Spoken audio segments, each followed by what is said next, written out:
Hi, Lester on again. Peanut's not with me today because she's sleeping, and I've always heard it's best to let sleeping dogs lie. And so that's what we're doing today. I also posted a video about my impressions of the meeting between President Trump, Secretary Hegseth, and the generals. But Facebook wouldn't allow me to post that, although it is available on Instagram and on my YouTube channel if you want to look at it.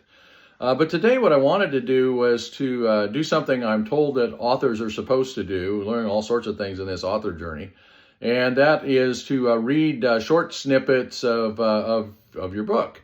And so to set the context is that this little short section I'm going to read is from Wallia's Quest Beyond the Donau, Goth's Fight for Freedom in a Roman World.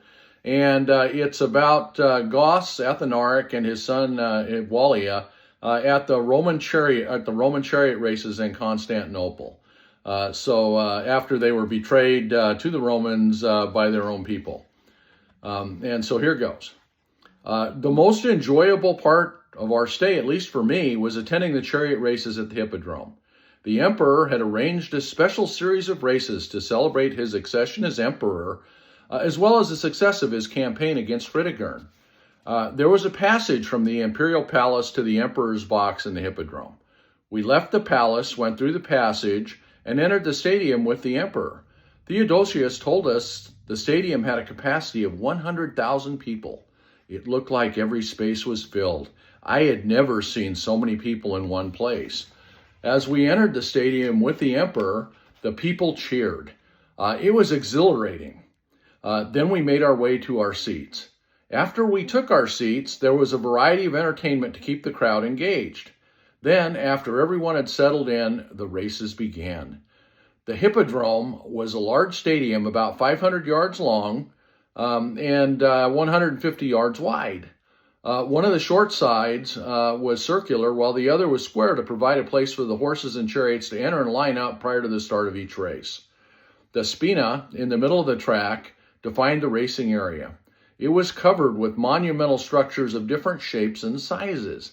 There was a concrete meta or turning point at each end of the Spina. Theodosius told us that these were the most dangerous spots in the course. Many crashes or shipwrecks occurred at the meta as racers attempted to make the tightest possible turns.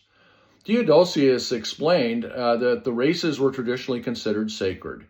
Everything about them was based on the cosmic order.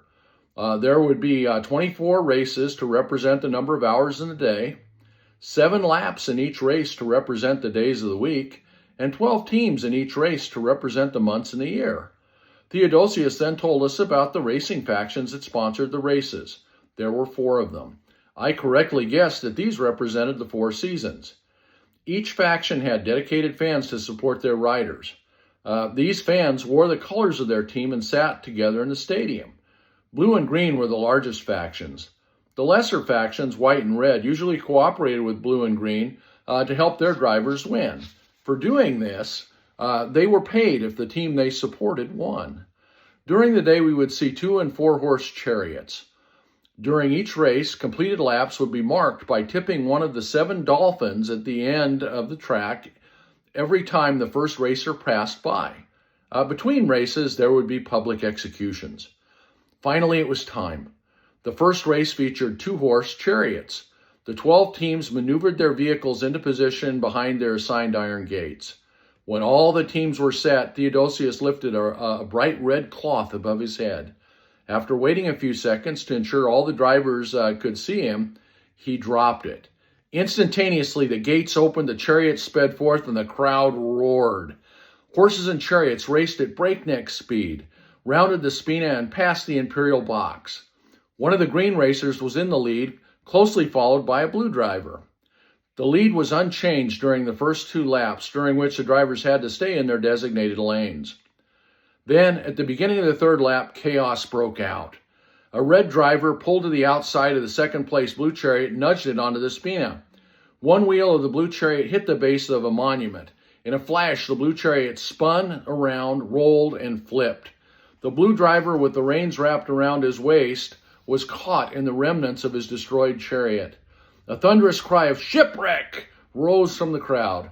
The horses continued to drag their ill-fated cargo.